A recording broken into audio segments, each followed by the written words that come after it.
Salam and good morning, everyone. Okay, let me first and foremost thank Smart Solutions for engaging me to deliver this rather intensive 3-day program, which has the title Incident XP Based Tripod Beta Incident Root Cause Analysis. The usual ground rules apply. Basically, I would need people to put their handphones on silent mode or switch it off completely because we have a rather intensive program. If you need to speak to anybody at all over the phone, please leave the room. Excuse yourself first and foremost and leave the room. And I invite all of you to be active in the training. Share experiences, share opinions. Don't worry if you're wrong. We all got to start somewhere, right? In case you are wondering what a complete stranger is doing talking to you this morning and for the next 3 days, let me just give you a little background about myself. How to squeeze 35 years of experience in one slide. I had a difficulty with that. But basically, I'm an independent senior principal consultant with more than 35 years professional experience, mainly spent within the oil and gas and chemical process sectors. I've also logged in more than 30 years in mid to senior management capacity. I studied mechanical engineering, which is not my favorite subject. It was physics, right from the off. But Mara had some other ideas because I was under Mara scholarship. So I had to settle for mechanical engineering, which was twinned with mathematics, graduating from the University of Reading, United Kingdom campus in 1981 with honors degree in the two subjects. I'm a bit of a journeyman, a restless spirit, if you will. I have worked for a number of leading names in industry, including Shell, where I started my career, and then spent a bit of time in Schlumberger, although not much. And then with this rather unique entity called ICI Physics and Radioisotope Services Group. That's my favorite one, actually. Before settling down with Ristec and then eventually DNV.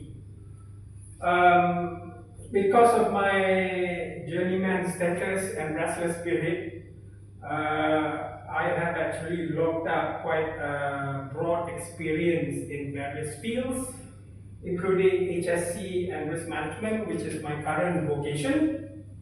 And then previously under Ristec and wherever I have done work in environmental assessments. With ICI, it was applying nuclear techniques for process plant troubleshooting and elemental analysis.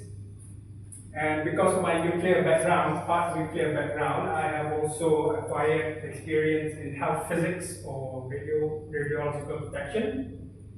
With Schlumberger, I acquired some experience in macrophysics.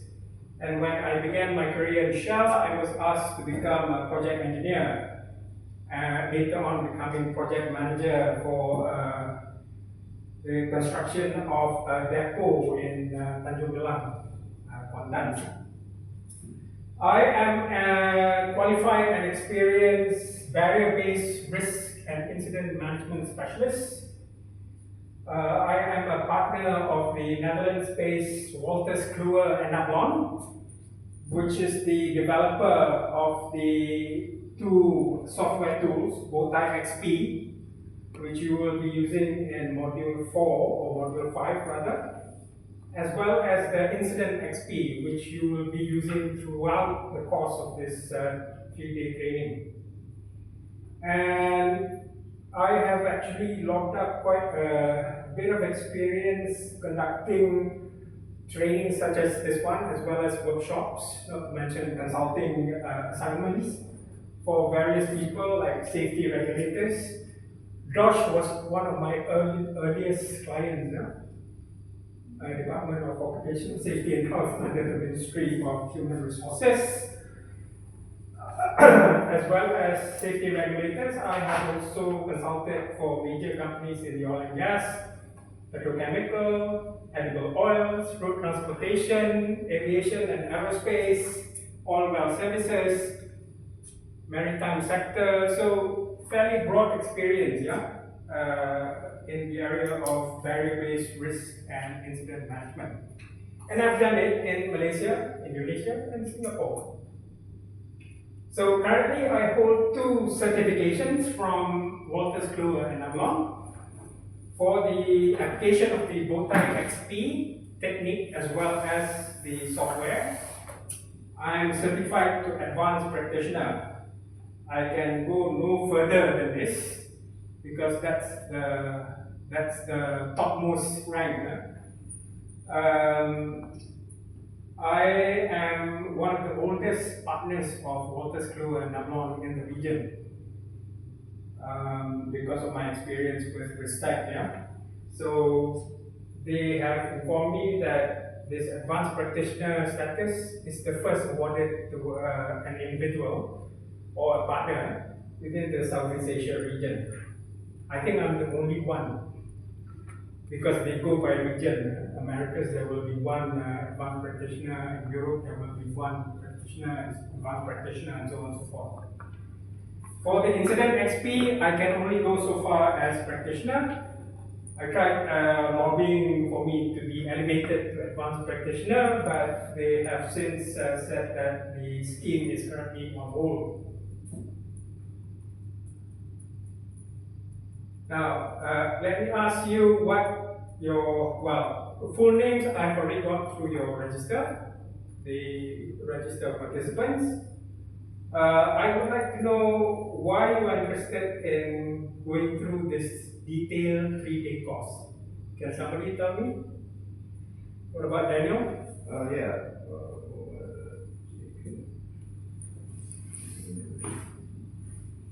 Okay, for us as from Semara Training, we do want to know about this particular product as we also selling this product, and also for safety is a core for the business for our industry oil and gas. So therefore, we need to know what's the standard for data, and also because you mean say you want to talk to your clients with a certain degree of authority? Yes, that's true. In the subject before you call people like me in. Yeah. Okay, that's fine. So this is a rather intensive course for people who are not specialists in the subject, but you have to bear with me since you have asked me to deliver a 3-day course. Okay, as for the agenda over the 3 days, on day 1, which will begin shortly, we will cover the 3 modules indicated on the slides.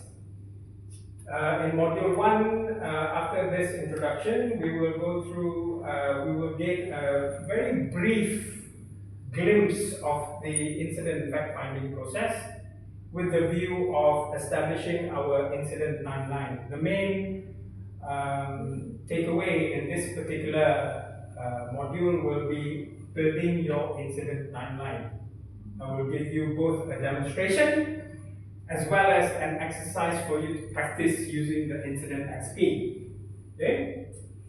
In module 2, we have to understand first and foremost what is this thing about tripod beta. What it is in terms of an incident causation tool. Yeah. So first we go through the tripod theory of incident causation, and then subsequently look at the features, the intricacies of the tripod beta technique itself. How to apply the tripod beta technique. Yeah.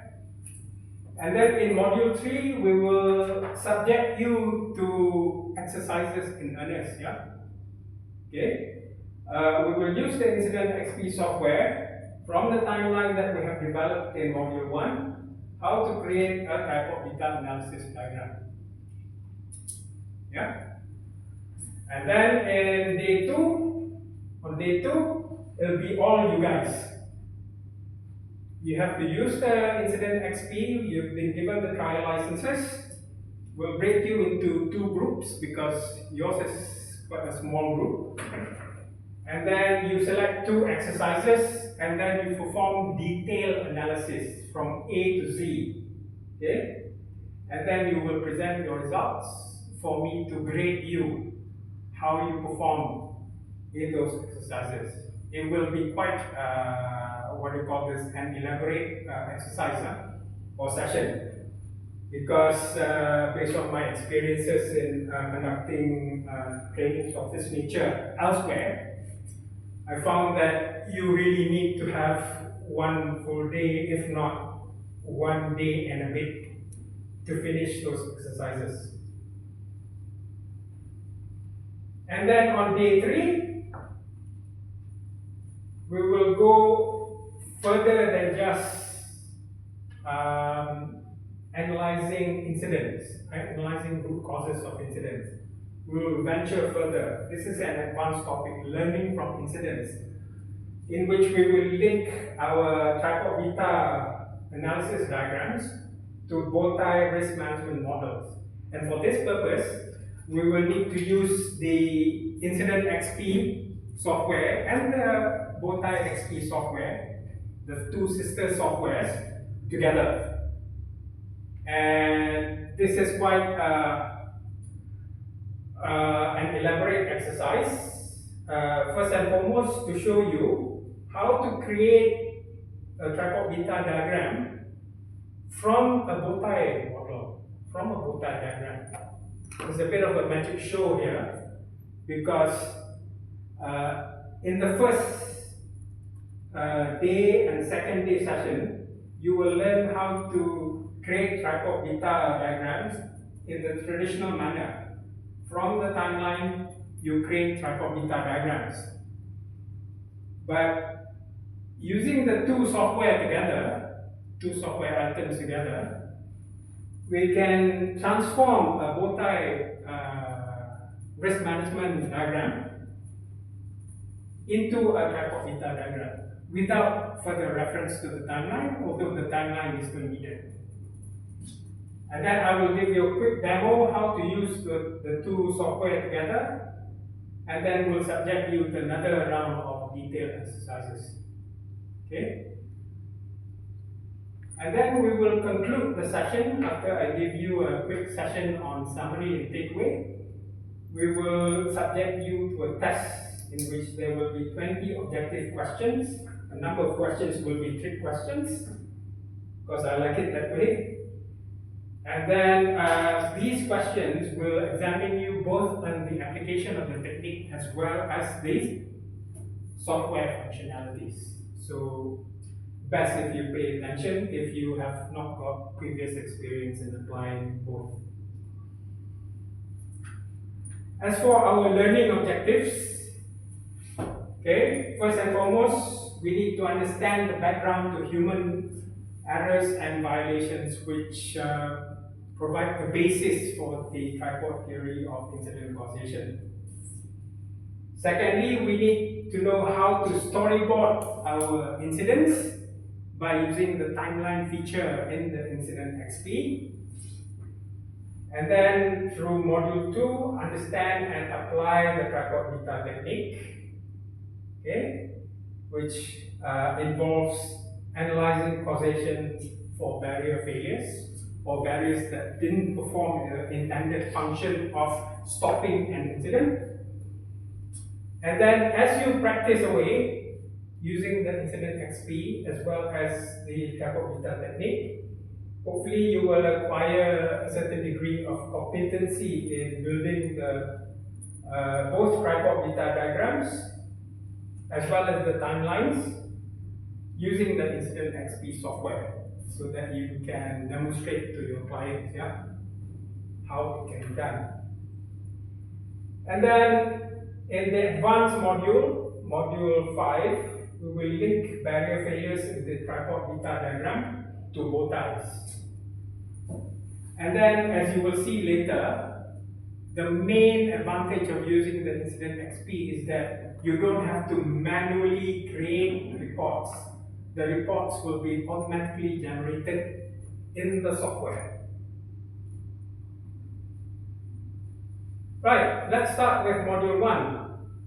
After the preliminaries and introductory blurbs. So, when an incident occurs, you just don't jump in straight away and start investigation. You have to define, you have to do a bit of planning first, in which you define the scope of the incident investigation, which will include setting up your investigation team. Now, investigation team, the team composition will depend on the severity and the scale of a particular incident.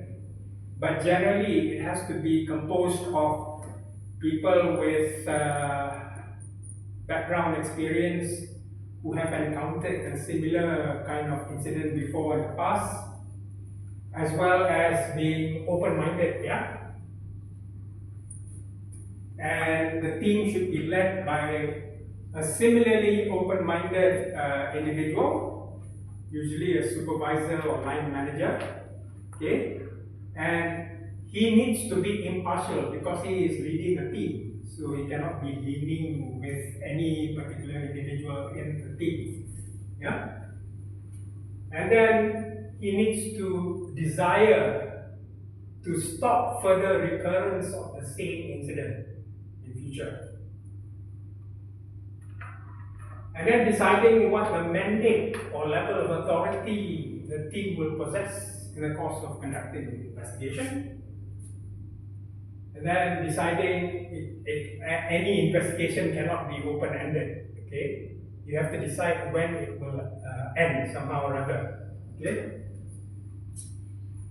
Which departments and agencies does the team need to include in the course of conducting the investigation? How far back do we go in time to understand what happened? Yeah? And do we need to include recommendations as part of the reporting exercise? Scoping is not part of the Incident XP software. It is done outside of the software. It is done in the traditional manner where you assemble your teams, go to site, look for evidence, interview people, take pictures, etc., etc. Okay? The 3 phases of incident investigation: the fact-finding stage, again I stress, is done outside of the software, but where the software starts kicking in is where you collate the facts and evidence from the investigation into the timeline. The timeline is a feature that the software has, and you use that functionality in order to lay out the events, okay, after an incident occurs, so that you understand the chronology, yeah, of what happened. And then after you have actually completed the timeline, you can then proceed to the next phase, which is what this training is all about, which is the tripod beta analysis. And then after the analysis has been completed and peer reviewed, you generate recommendations in order to improve the system before you resume operations. Yeah. Okay. With regard to the fact-finding process, the investigation part, the fact-finding part, requires you to think divergently, because you're going in with a blank slate. You don't know anything, blank, okay, but with an open mind. So you need to find out what are the facts and evidence and events that occurred. Okay, so at that particular stage of the incident investigation, you need to think divergently, in the sense that you take in all sorts of information, okay, whether relevant or not. That's not for you to decide at that particular moment in time. You interview people, they tell you what happened in their own eyes, okay? So, and then you record the, what do you call this, feedback. So, cast your net as widely as possible, because you never know what is going to be important. At the analysis phase, okay, when you do your tripod beta analysis, this is where you need to separate the wheat from the chaff, okay, singling out only those items of information which are relevant to the incident. So certain facts and evidence that you collect may not be used in the analysis phase. Yeah. Any questions so far? If none, let's proceed. Okay, your fact finding process, as I just hinted just now, or alluded to just now, will cover things like taking both photographic as well as physical evidence. Physical evidence may be required because you may need to subject it to some kind of forensic analysis. Yeah. When I was working with DNP, we had a failure analysis lab, and then that is used whenever clients submit to DNP what we call this physical evidence that is collected from incidents, yeah, or equipment failures and things like that. Incident context. What does incident context mean? A lot of people have a problem trying to understand what context means in this particular instance. The context of an incident is what activity led to the incident. If, let's say, a person fell from height, which is the subject of our exercise very shortly, he was maintaining equipment at height. That is the context. If a person fell unconscious inside a storage tank because he inhaled toxic fumes, the context will be he was conducting tank internal inspection. So context in this case could be interpreted as normal activity. Maintaining equipment at height is normal activity. Inspecting tank internally is normal activity. Okay, it happens all the time, yeah. And then state of housekeeping, which I will come to shortly.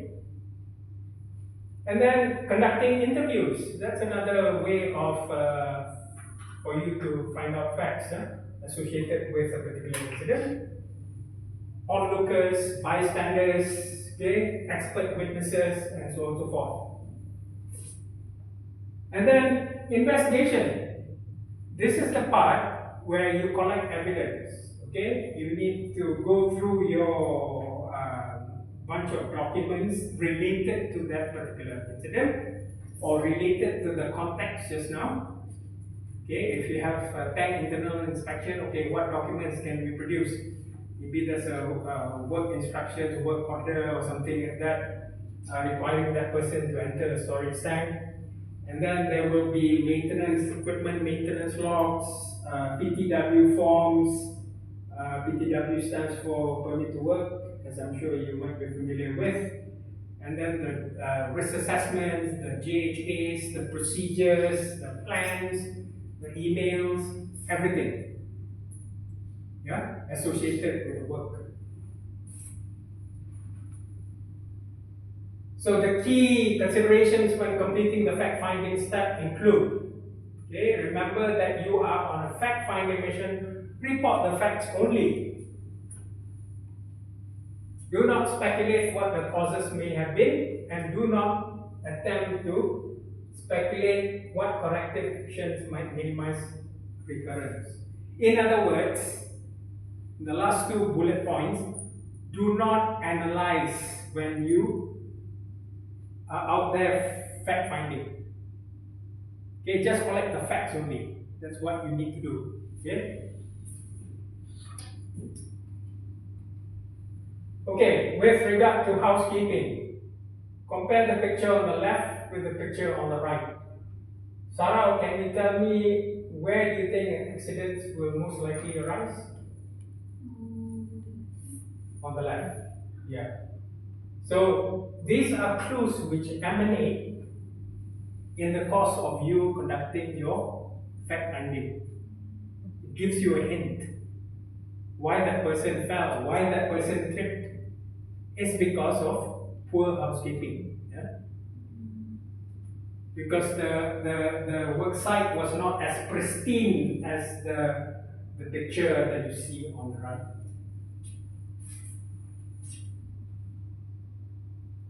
So at the start of your fact-finding process, there are certain things that you know. For instance, you walk in and find out that on that bracket, a fire extinguisher was missing. And there are certain things you don't know, like why that fire extinguisher was missing, prompting you then to ask the right person the right question. Okay? But the trickiest part is represented by the big yellow circle. You don't know what you don't know. How to get started? How do you then increase the size of the blue circle so that you know more about the incident? Well, simple answer is ask questions. But what questions to ask? When do you begin? If you ask open-ended questions like the lawyers do in court, that could be a good start. In your own words, tell us what you saw. In your own words, tell us what happened. As the narrative emerges, it then prompts your brain to ask you, oh, where did this occur? Okay, what happened to that person who was climbing up the scaffold? Did he use any PPEs? Did he use a harness? Was he using non-slip safety shoes? So, as the narrative emerges, you can ask all these questions. So that's how you get started. Right. That gives us insights into the fact-finding process without delving too much into details. Now let's start with our software exercise, the Incident XP. Now, the Incident XP contains a feature called the Incident Manager. Before I go through the Incident Manager, let me just explain what the Incident XP is all about. It's currently an emerging platform, not as widely used as the Bowtie XP, the sister software. But the Incident XP is the latest iteration of various incident analysis tools developed by Wolters Kluwer and Ablon and its previous guises. It was previously known as CGE risk, before that it was known as governance, and so on and so forth. So Incident XP is the latest product to come out into the market. And there are two versions of this particular software. You have the complete version in which houses all these four state-of-the-art techniques for incident analysis. Because I need to use the computer, I might as well sit down, if you don't mind. So the four incident analysis tools available in the Incident XP Complete tripod beta, barrier failure analysis, which like tripod beta is a barrier-based tool. And then you have the more traditional non-barrier-based approaches to incident analysis, including RCA or root cause analysis. Very unfortunately named because all the other tools are also used for root cause analysis. And then this one, the proprietary tool, TopSet RCA.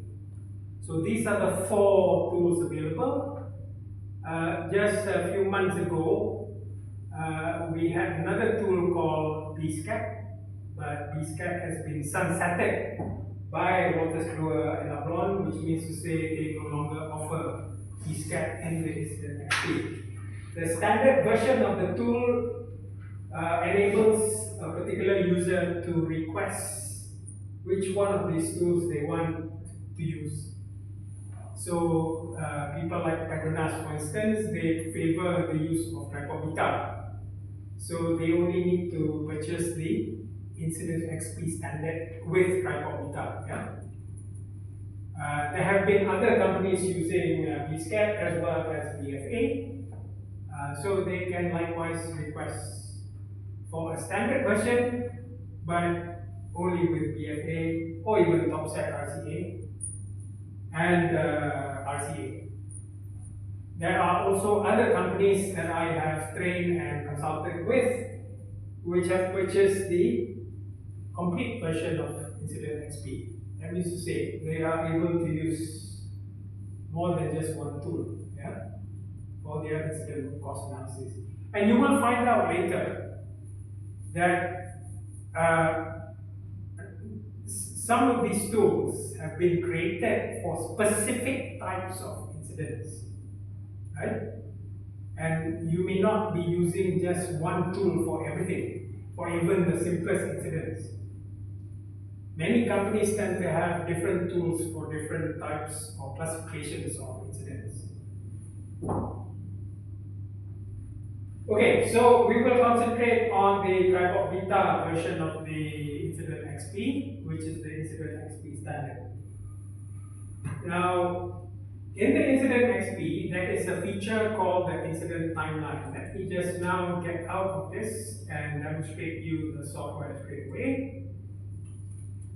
So the Incident XP has been created using the Bowtie XP platform, which is why when you open up the Incident XP, the Bowtie diagram appears.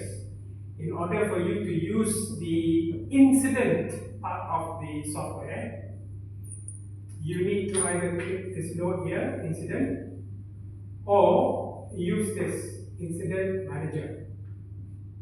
Now the Incident Manager is a software guide that takes you systematically through step by step in the incident investigation process.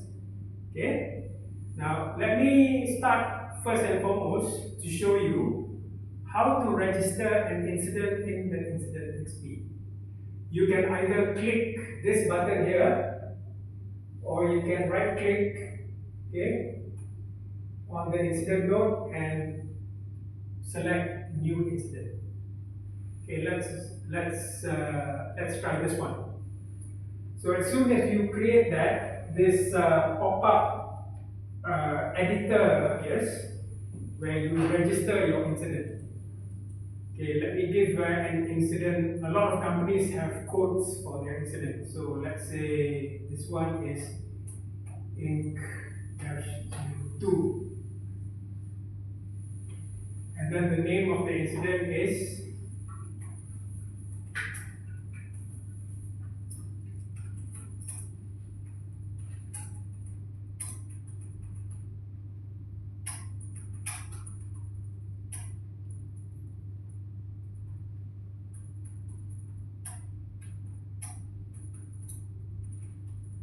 personnel fell from height and then ended up in water. Let's assume that this happened offshore, yeah? Since you mentioned that oil and gas is one of your main sectors. And then we have a time that we need to record. This happened on July 4th, say, at 09.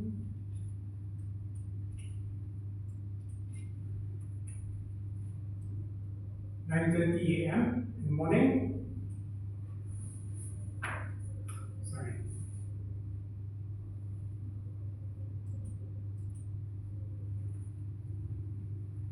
And if you use this F button here, you can use this drop-down menu which appears on the editor to select what format do you use for the dates. So I'll just use this. Okay? And then, as far as the incident type is concerned, because this involves a person falling from height, this is just a personal incident, yeah? It's not a process incident, okay? And then the incident category would be, well, in my case, the exercise involves the person being rescued. So this is a near miss in the safety parlance, yeah? And then as for incident tier, let's assume now incident tiers tend to vary from company to company. company depending on how they define the tiers. But let's say this is tier 1 because it's all addressed within the organization itself without help from external authorities.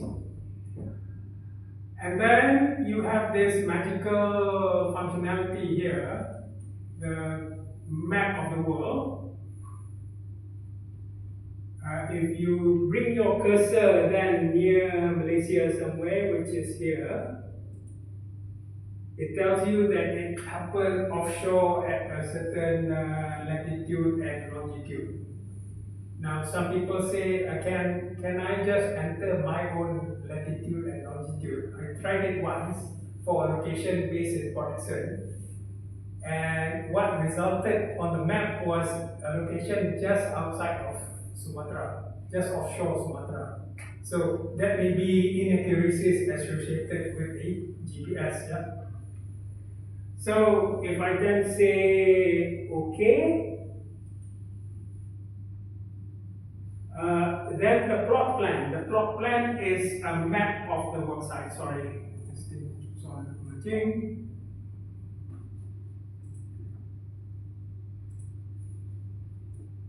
Okay, I say platform plot plan, PP, and then use the terminology here.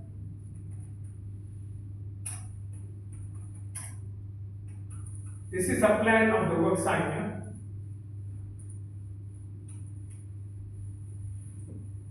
So I need to insert a picture of the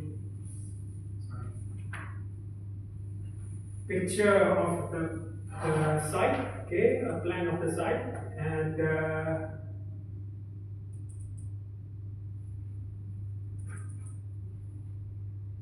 offshore platform plot plan. Okay, let's use that. So click apply.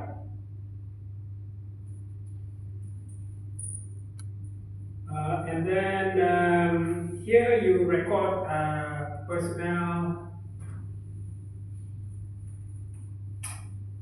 fell in water but was rescued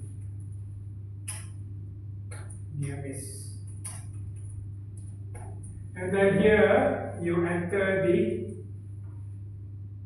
details of your, what do you call this? Okay, I just use any old thing. Okay, and then click on the timeline and tripod beta boxes. Apply. So as soon as you do that, see what happens in the incident manager under details here. All of what you created just now, all of those items of information that you entered appears in the details section.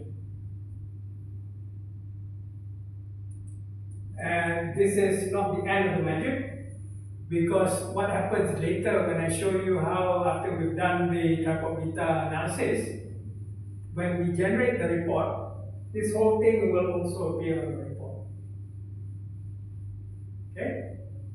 So that's how you register your incident in the incident XP. After an incident happens, you quickly register in the incident XP, and then that provides the starting point of your investigation. So the next part of the investigation process is for you to prepare the timeline.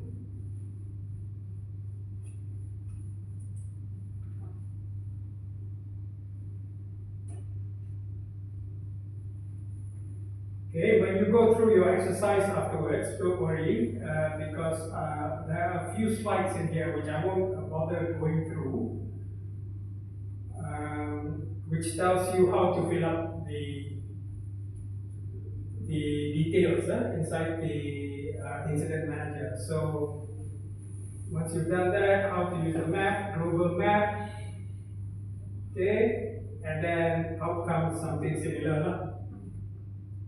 So if I say this for the person who uses the system, so they can view all the incidents globally, or globally? Yeah. No, if you want let's say, a network of your site operations, Yes, yeah. what you need to do is to make sure you use the Botai XP Enterprise, the web-based version. Then you can upload the incident analysis, all the incident information, and you have different people in different parts of your operations, whether it is in Malaysia or in Africa or in Canada or wherever it may be, to actually view the same incident in real time. Yeah? So, Botai XP Enterprise is not part of this lesson. This uses the desktop only. So, if let's say you want to actually get all those people located remotely to view the details, what you need to do is generate the report which appears in Word. You can either PDF it or even send it in Word and then email it to the individuals. Yeah? Okay, so that's the details recorded in the incident manager. Now, let's talk next about the main subject matter, which is building your incident timeline. The incident timeline is basically a chronology of the events which unfolded leading to the incident and also after the incident. Okay? The format that is used, incident timeline format that is used in the Incident XP uses the STEP format. STEP stands for Sequentially Timed Event Plot. Fancy name for what really is a bunch of rows and columns. The columns are headed by these time markers or time stamps, yeah, to indicate the temporal or time progression of the incident events. The rows are headed by this thing called actors, not Michelle Yeoh, yeah. Actors are just categories under which you place the events that you collect from the fact-finding process. Now, as I will show you shortly through the demonstration, we can even add documents and evidence using the Incident XP. That's the beauty of using the software instead of doing things manually. You can add everything into the software, load everything up into the software without further reference to anything else. Yeah? And then by adding documents and evidence to these individual events, it then supports your investigation, because even in a crime scenario, right, you need to produce evidence to support the account that was given by the witness.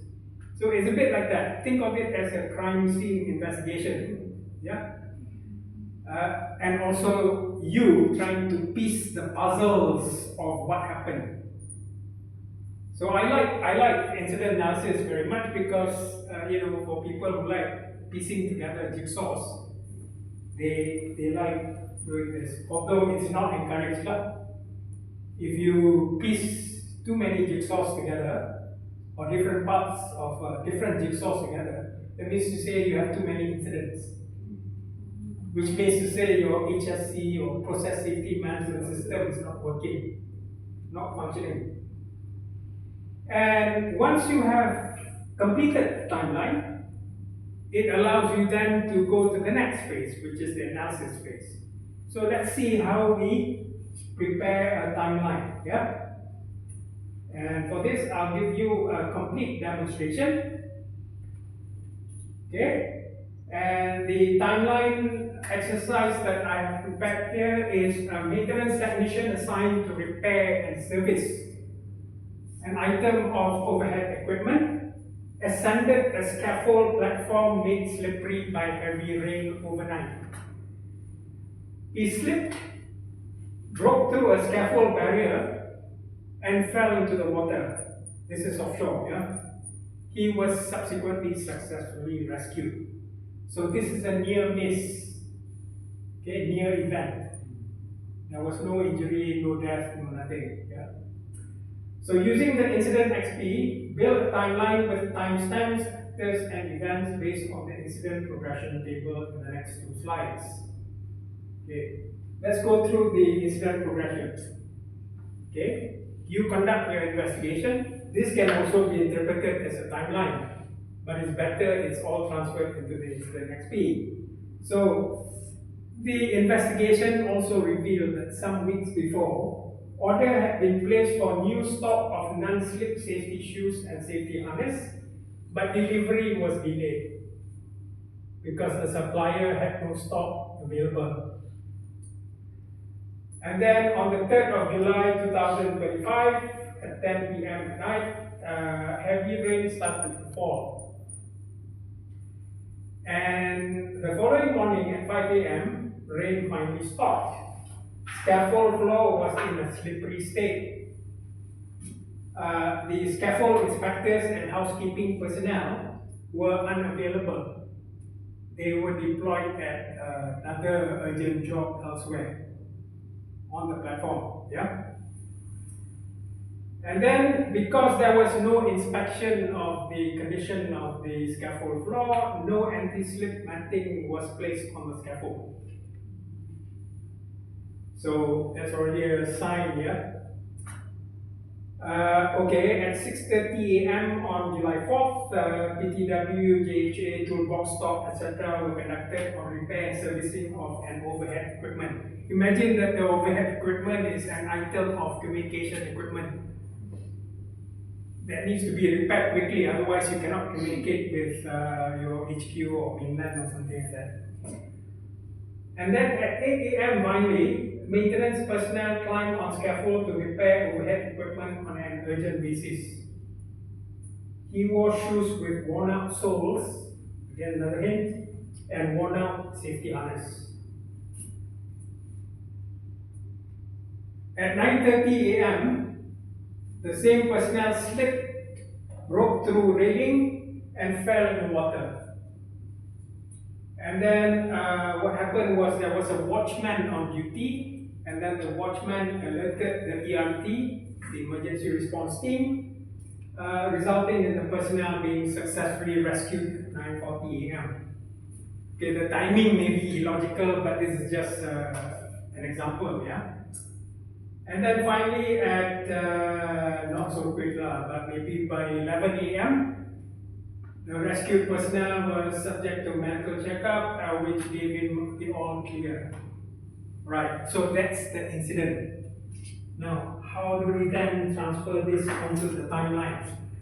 For that purpose, I need to get out of the presentation mode and then go to the software. So when using the incident manager, you go to the next stage, which is the investigation stage. So if you click the tab there, you see the timeline diagram here? So click on this link, it takes you to the timeline. Okay? It has the same format as what you saw just now on one of the previous slides. So how do you create the timelines? These are the timestamps. In order to create further timestamps, you use this green plus button here. And then these are the actors, all of which are completely customizable. So let's make entries, yeah? So if I double click on this qualitative date and time, what happens is pops up the editor. So we start with the first entry in our incident progression was some weeks before. Okay, I unclick this so that I don't see any dates. Okay, and then choose a color. Color is recommended, yeah? So that your timeline stands out. So I'll just use a neutral color somewhere. I use this one. Click OK. And then apply. Okay. So some weeks before, let's get rid of this default timestamp. Okay, here it says that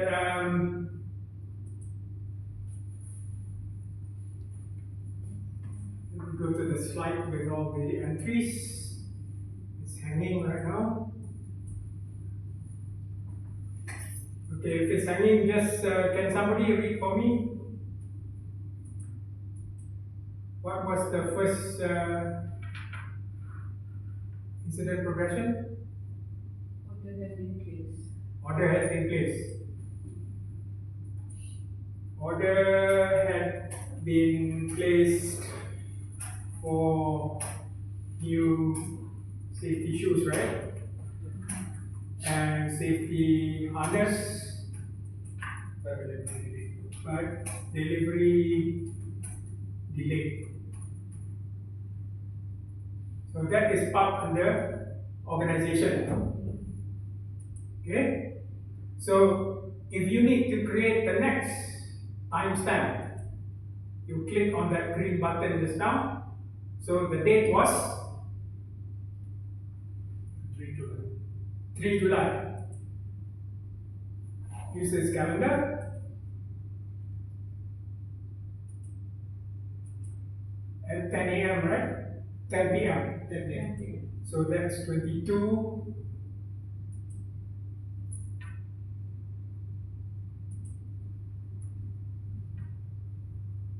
Okay, it uses this one, so I will just use that format again that I like.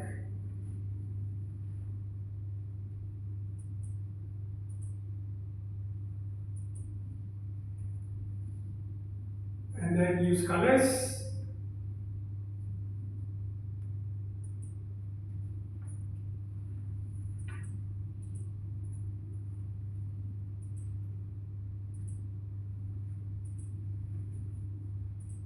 Click OK and then apply. So what happens next? Okay, I think it should be okay now. It's still hanging one. Rain started, right? Heavy rain. It started to drop. So that heavy rain is part under environment, yeah?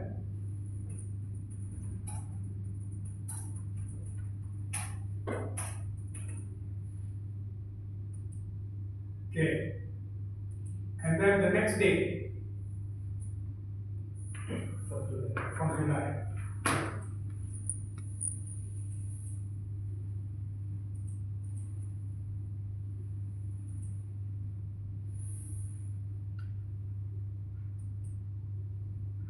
From July at 5 a.m., right? Yes.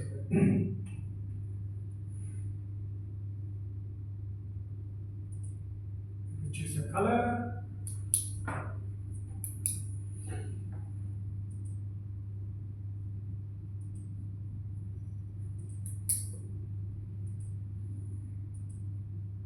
Right. Okay, rain stop, right? Rain stopped.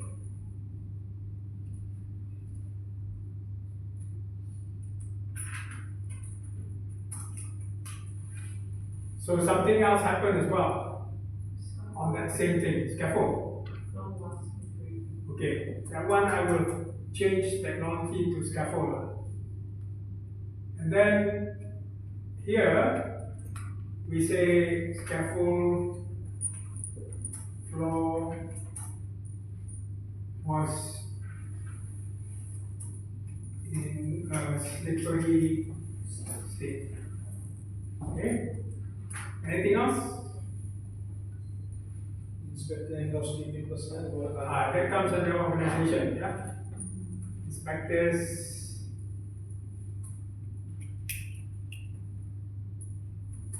and housekeeping team deployed on another urgent job.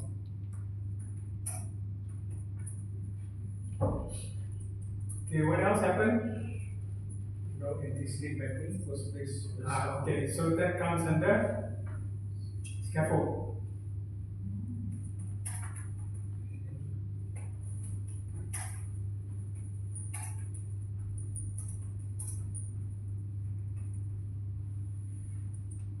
Okay.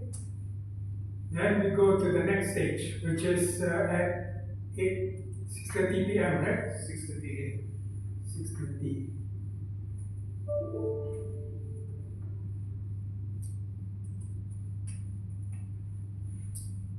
Choose a color.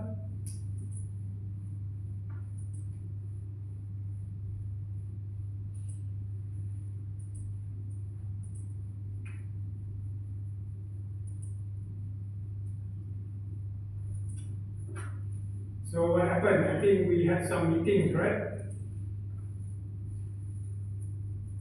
Job planning for maintaining, for repairing equipment, right?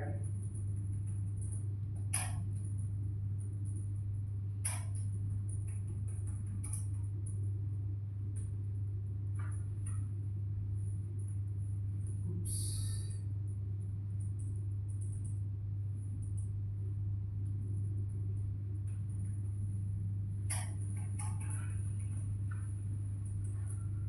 Okay, so what happens next? At 8:30, right? 8. 8. Finish personnel path on scaffold. Related.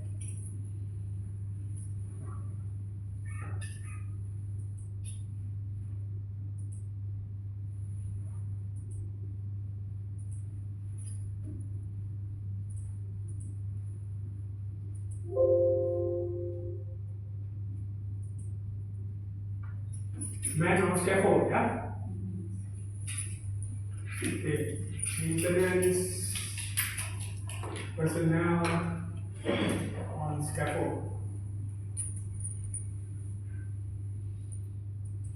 So anything else associated with this particular person being on the scaffold? He wore shoes with one up soles and one up. Okay, so at the same time he was on the scaffold, I can create another category here called PPE, personal protective equipment, and then create an event. Personnel was wearing shoes with worn out soles and worn out safety harness. Okay, and then next one is 9:30, right? Yes. So this is the incident event, yeah? You can write up here, moment of incident, apply, and then choose a color, and choose red.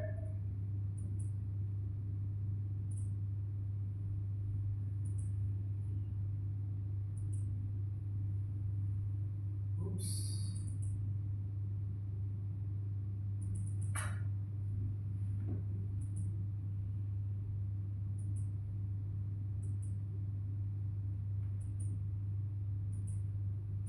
Okay, first, and then apply. Right, so this is the moment of incident. Personnel slipped, broke through barrier, and fell in water. Yeah.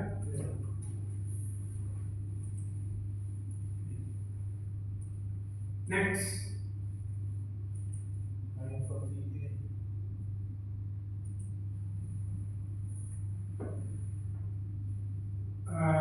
Okay, so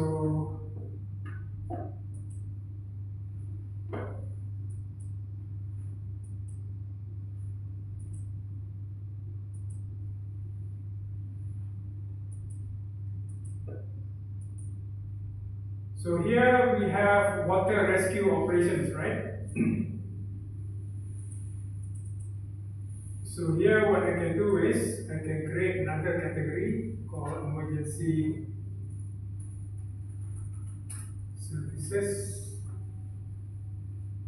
or emergency response, and we can say water rescue operations here.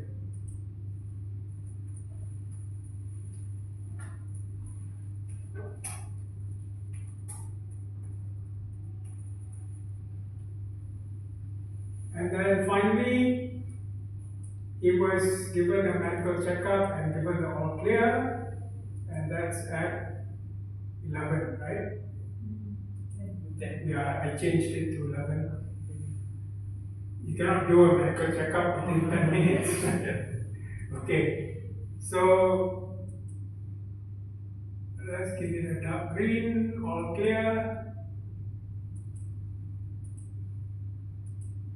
Right. So here, also on the emergency services,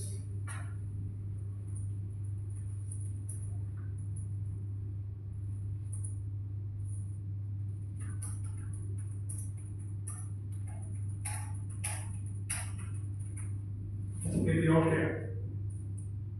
So that's your basic timeline. I can add another feature here under organization. I can say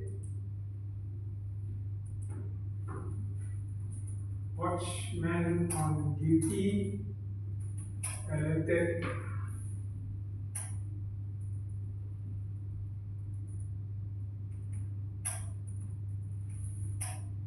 ERT, emergency response team.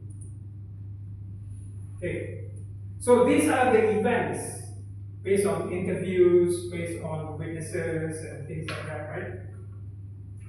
But how then do we say that these events, as what was related by the witnesses, was actually correct or not, or true or not?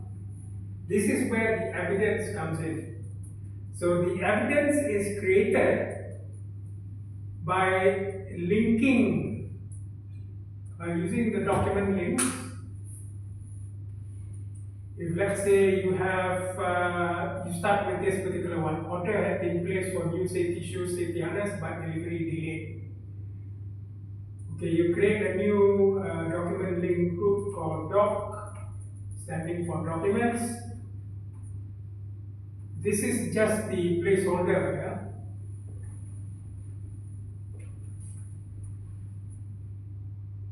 Apply. Then you go for the individual evidence. So new document link, let's say order had been placed. So what is there to prove that there was an order in the first place? The PO lah, right? Okay, so PO.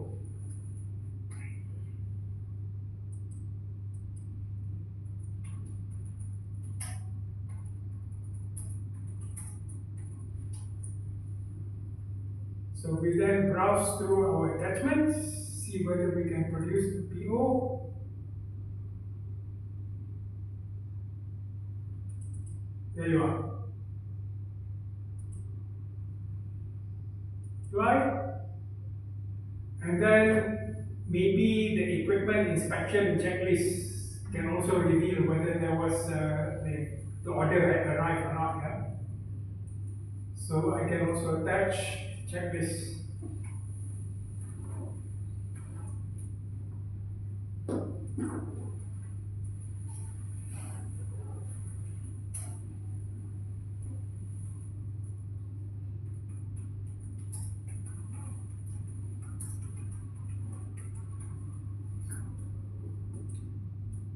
So I can browse PPE inspection checklist. So what I do then is to attach these two evidences to that particular entry, and then you double click, or rather you use this pencil like thing to edit and say what was the category of this particular thing. Right, the category is, I would say, organizational factor. The delay was caused by people within the purchasing department and so on and so forth. Okay? and then you can say that this is a proven fact. So when you apply, see what happens? Okay. Similarly, heavy rain started to fall. How do we know? Weather report, right?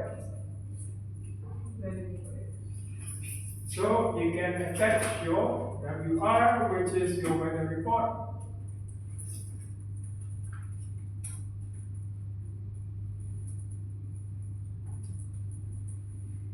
And you browse.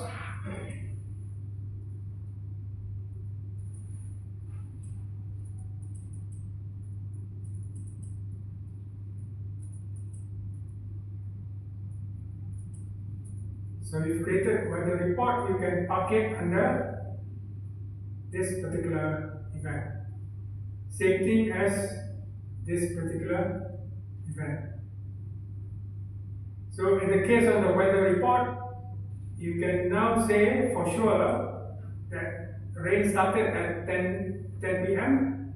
and ended at 5 a.m. in the morning. Yeah? So here it is an event. Rain started to fall is an event. And this is a proven fact. Same thing here.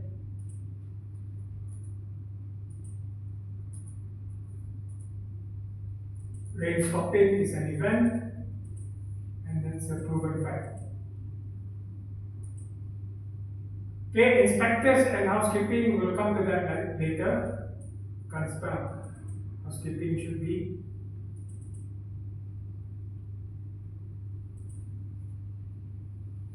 spelled with a G.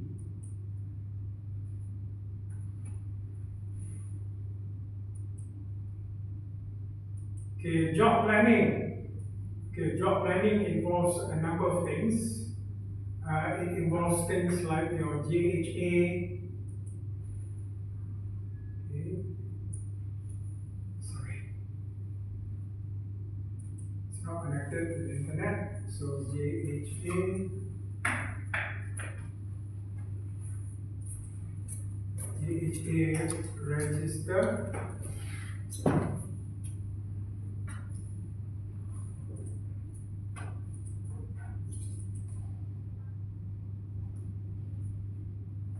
JHA register here.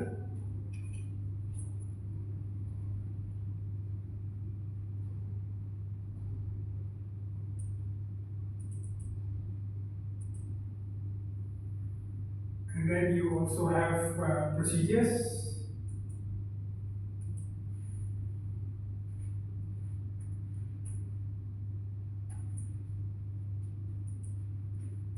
The working at height procedure.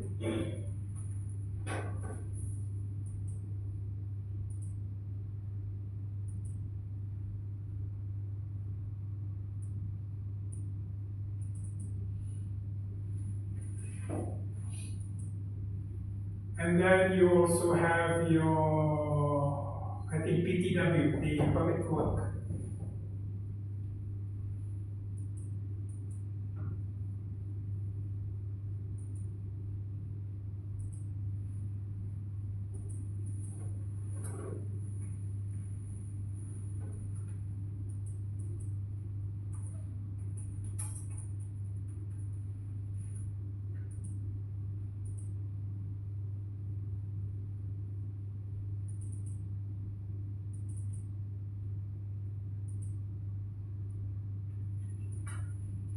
So all these three documents are linked to this particular event. Yeah. So that I can say for certain that this meeting, job planning, that's an event, and then that comes under proven fact. Because the PTW will have dates and time and so on and so forth. Yeah. So this is how we do it. Now, if anybody asks you, so can you show me the actual document? So if I click on PTW,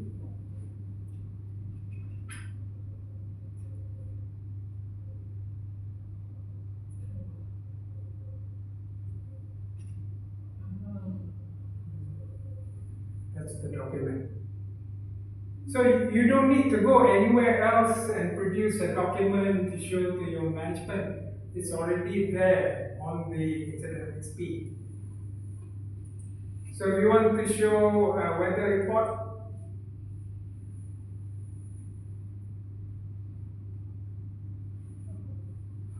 okay? So that's the whole idea. Now, maintenance personnel on scaffold. What about personnel was wearing shoes with worn-out soles and safety harness? For this, you need to provide photographic evidence or physical evidence. Okay, so we create another document link group called PH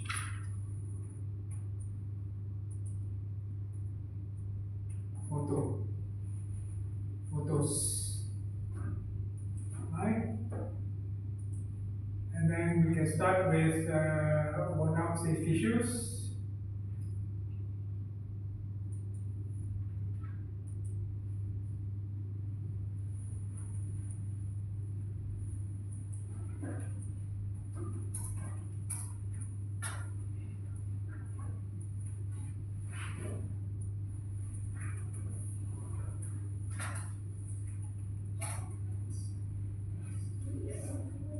Huh? Yeah, I'll change that later. Okay, where's your worn-out soles? Here it is. Fine. And then worn-out safety harness, right?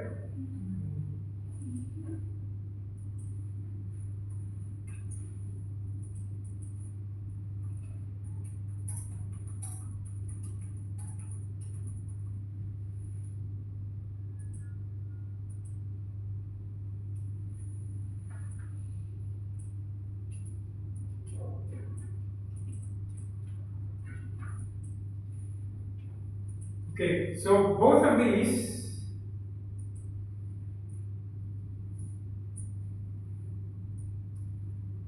will come under here.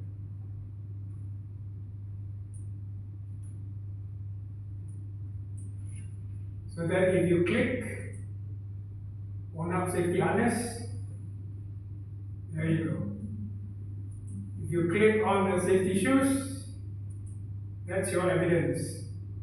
The soles have worn out. Okay, so you can say, in all honesty, that this is a failed barrier, a failed control, and this comes under proven fact. So you now have evidence for that particular event. Now, we'll come to personnel on scaffold later. We'll look at this. Personnel stripped and broke through the barrier and fell in water. So this one, we can come back to it later. But what we're saying is that when he landed in water, there's water rescue operations here. Because this one you cannot provide evidence act of falling, act of this one, only the watchman saw. So maybe you can get his statement or something like that. Okay? So water rescue operations.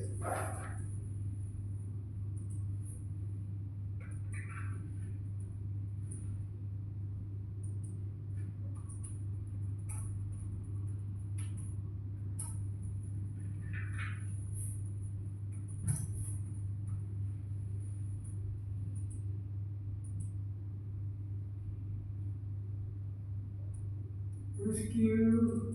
There you go. So the watchman or other colleagues who may have gone to the, who had a look at what was happening, what was actually happening during the rescue operations, might have taken videos or even pictures, right? So there's a lot of evidence for that. So this comes under here. And you can safely say that this was also a proven fact. It was an event. And then comes under proven fact. apply. So, if you needed to see what was happening during the operations, you can just say, oh, we had a snapshot of it. So that's evidence. Now, in the event that some of these so-called facts that have been related do not have evidence, you can, if let's say the team is a bit uncomfortable with the information that has been retrieved so far, and they feel that it's inadequate. So inspectors and housekeeping team deployed on another urgent job. So you use this post-it note here, say action 1, obtain work schedule and duty roster for the day. So this is a follow-up action that you need to make in order to provide supporting evidence. So another one is watchman on duty alerted ERT. So again, you can say obtain statements from watchman.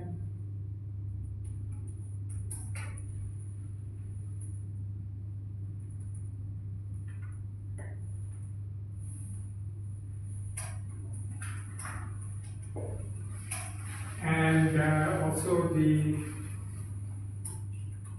ERT team leader.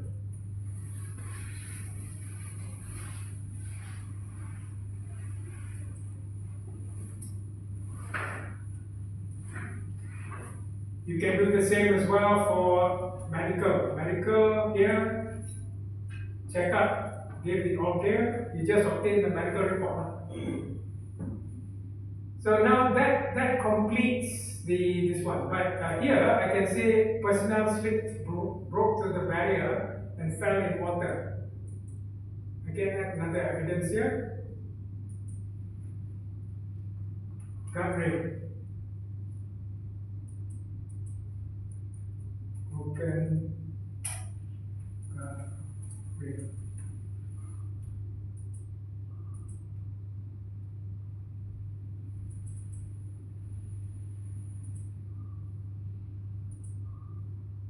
Also slippery scaffold surface. You need to take a picture of that.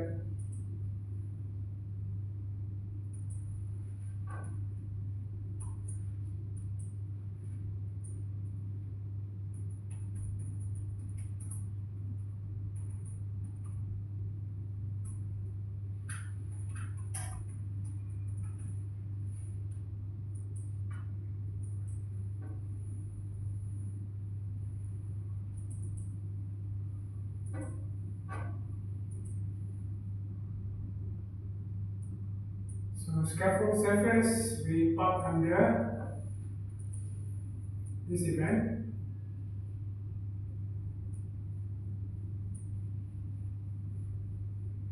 And broken guardrail we can park it under here.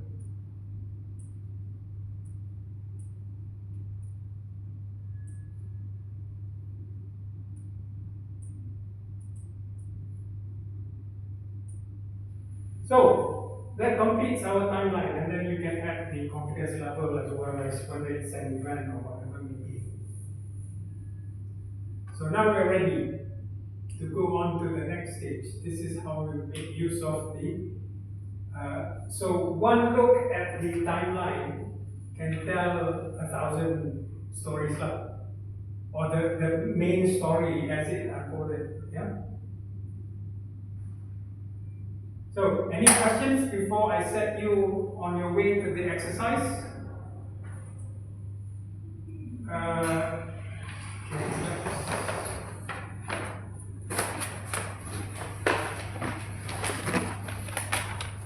Okay, so the instruction slides are all there for you to follow in the course of you making your timeline. The exercise that you have to work on right now is this one. At 12 noon, the driver of the company vehicle received instructions to get to CPT, a 3-hour journey, by 3 p.m. sharp. Finding that the co-driver was not available, the driver proceeded on his own, exceeding the allowable speed limit as he was already 30 minutes late. And at 1 p.m. sharp, a large snake suddenly slithered across the road, causing the driver to swerve the speeding vehicle. I have this rather morbid fascination with snakes. I'm absolutely terrified of them, but the vehicle subsequently rolled over, hitting a pedestrian crossing the road. The pedestrian was killed instantly, whilst the driver sustained serious back injury. So build a timeline with what I showed you just now, with timestamps, actors, and events based on the incident progression table in Module 4. You can open up Module 4. The first 3 slides after the title slides is the event, yeah? Event progression. So you can just copy and paste, just like what I did just now. And then if you can add your evidence, yeah? You can just download anything from the internet and pass it on, like I did just now. So here's the summary. Fast moving vehicle encounters a snake in the middle of the road. Driver panics. In swerving, he actually made the vehicle roll over. And then the rollover vehicle hit a pedestrian, killing him or her on the spot. And then the driver ended up in hospital with severe neck and back injuries. So please proceed.